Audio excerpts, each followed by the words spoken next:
Hello, welcome back to examine pharmacy. आज का हमारा टॉपिक है आइसोमेरिज्म। मेनली जो हमारे सिलेबस में है pharmaceutical organic chemistry 1 first year के लिए बी फार्मा स्ट्रक्चरल आइसोमेरिज्म हमारे सिलेबस में है। आइसोमेरिज्म की बात करते हैं। आइसोमेरिज्म क्या होता है?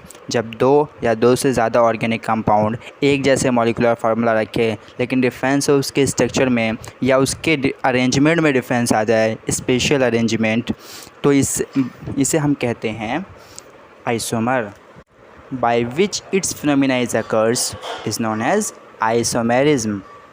जनरली आइसोमेरिज्म दो तरह के होते हैं, स्ट्रक्चरल आइसोमेरिज्म, स्टीरियो आइसोमेरिज्म। जो स्ट्रक्चरल आइसोमेरिज्म होते हैं ये हमें मेनली अपने सिलेबस में पढ़ना है और स्टीरियो आइसोमेरिज्म आप सेकेंड ईयर में पढ़ेंगे। चलिए स्ट्रक्चरल आइसोमेरिज्म देखते हैं। स्ट्रक्चरल आइसोमेरिज्म एक तरह का आइसोमर है। इसमें मॉलिक्यूल्स का फार्मूला सेम होता है लेकिन डिफरेंस होता है उसके बॉन्डिंग पैटर्न में या बॉन्ड एटॉमिक ऑर्गेनाइजेशंस में। जैसा कि एक एग्जांपल आपके स्क्रीन पे दिख रहा है एन ब्यूटेन। ये एक स्ट्रेट लाइन है, ब्यूटेन स्ट्रेट कार्बन अटैच है ब्यूटेन का। आइसो ब्यूटेन, इसमें सेकंड लास्ट में मिथाइल अटैच है, जैसा कि पिछली क्लासेस में आपको सिखाया गया है। नेक्स्ट क्लास में हम नोमेनक्लेचर करेंगे तो इसमें प्रॉपर इन चीज़ों की नेमिंग कैसे करते हैं जानकारी लेंगे। अब हम आते हैं स्ट्रक्चरल आइसोमेरिज्म के टाइप पे, किस तरह के स्ट्रक्चरल आइसोमेरिज्म होते हैं। इसके 5 टाइप होते हैं: chain isomerism, position isomerism, functional isomerism, metamerism and tautomerism. जैसा कि आपके स्क्रीन पे डायग्राम प्रॉपर व्यू हो रहा है। अब चेन आइसोमेरिज्म देखते हैं। चेन आइसोमेरिज्म में कंपाउंड का मॉलिक्यूलर फार्मूला सेम होता है लेकिन डिफरेंस होता है उसके अरेंजमेंट में कार्बन के विथ इन द मॉलिक्यूल। इसी को हम चेन आइसोमेरिज्म कहते हैं। एग्जांपल में हम C4H10 का एग्जांपल ले लेते हैं। इसे हम दो तरीके से ड्रॉ कर सकते हैं, जैसा हमने अभी ऊपर देखा एन ब्यूटेन, आइसोब्यूटेन। ये दोनों तरीका एक दूसरे का आइसोमर है और ये चेन आइसोमर के फॉर्म में आता है। नेक्स्ट आइसोमेरिज्म हमारे पास है पोजीशन आइसोमेरिज्म।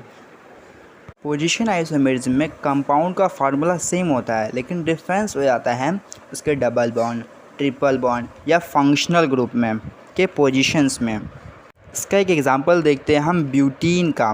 ब्यूटीन में हम दो तरीके से इसे स्ट्रक्चर ड्रॉ कर सकते हैं, ब्यूटीन 1 इन, ब्यूटीन 2 इन। ये दोनों एक दूसरे का पोजिशनल आइसोमर है। अब हम देखते हैं functional isomerism. Compound having same molecular formula but different in their functional group, उसको हम कहेंगे फंक्शनल आइसोमेरिज्म। एक एग्जांपल से समझते हैं। C3H6O, इसको हम दो तरीके से ड्रॉ कर सकते हैं, एसीटोन एंड प्रोपेनॉल। एक एल्डिहाइड बन गया, एक कीटोन बन गया, तो ये दोनों फंक्शनल ग्रुप चेंज हो गया तो ये फंक्शनल आइसोमेरिज्म। अब हम मेटामेरिज्म देखते हैं। मेटामेरिज्म में कंपाउंड का मॉलिक्यूलर फार्मूला सेम है लेकिन इसमें चेंज है नंबर ऑफ कार्बन एटम। किसी भी एक साइड फंक्शनल ग्रुप के चेंज हो जाए तो हम इसे मेटामेरिज्म कह लेते हैं। इसका एग्जांपल है C5H10O।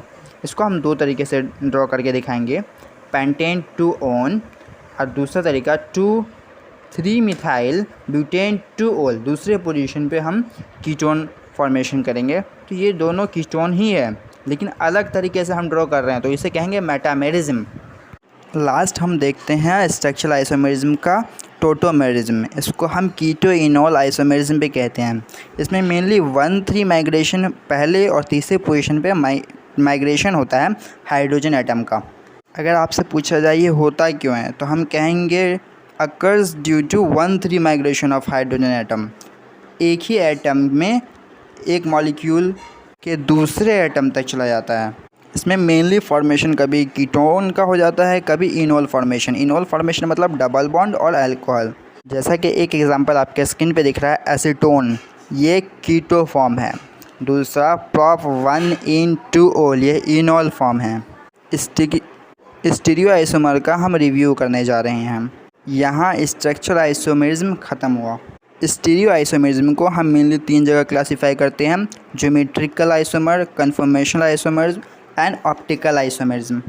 Geometrical isomer due to restriction of rotations की वजह से होता है। इसे हम सिस और ट्रांस में क्लासीफाई करते हैं। अब हम कन्फर्मेशनल आइसोमेरिज्म देखेंगे।